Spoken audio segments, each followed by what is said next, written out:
Bapak Ibu, tidak bisa dipungkiri bahwa visual merchandising merupakan salah satu hal yang penting di dalam sebuah toko.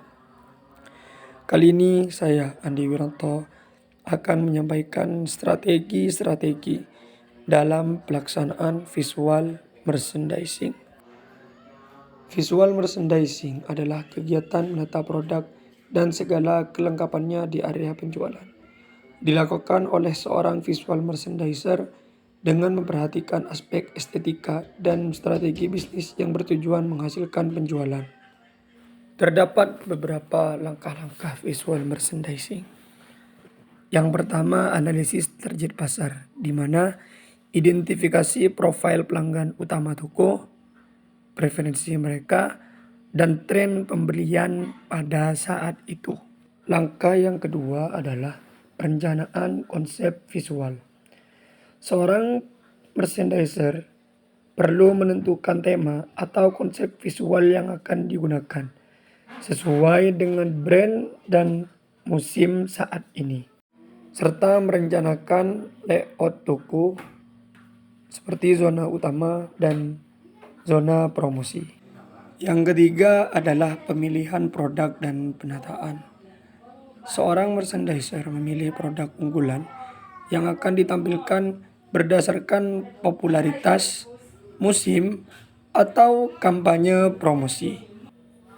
Langkah yang keempat adalah desain display.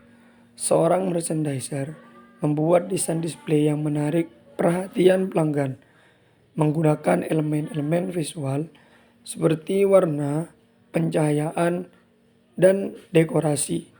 Kita harus pastikan bahwa desain display sudah sesuai dengan kesepakatan yang sudah dibuat sebelumnya. Langkah yang kelima adalah implementasi display. Display diimplementasikan sesuai dengan rencana yang telah dibuat, termasuk pengaturan produk dan penempatan signage.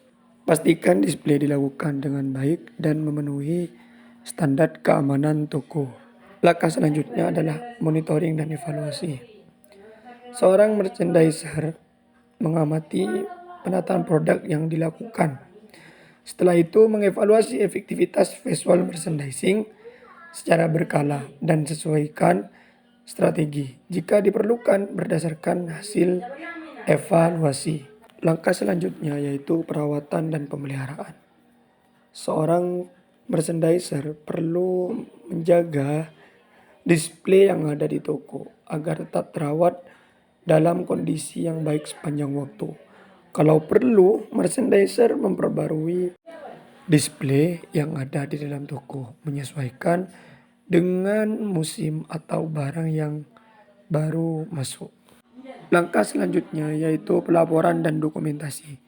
Seorang merchandiser membuat laporan tentang hasil visual merchandising yang dilakukan sebelumnya, termasuk foto display dan catatan penting lainnya sebagai acuan untuk display selanjutnya. Dengan menggunakan langkah-langkah ini, diharapkan toko retail modern dapat meningkatkan pengalaman belanja pelanggan, serta dapat menaikkan citra merek dan meningkatkan daya beli pelanggan dengan menggunakan langkah-langkah visual merchandising. Jadi, visual merchandising bukan hanya sekedar display, tapi juga pesan yang dapat disampaikan kepada konsumen. Jadi, marilah berinovasi agar pelanggan betah ketika datang ke toko kita.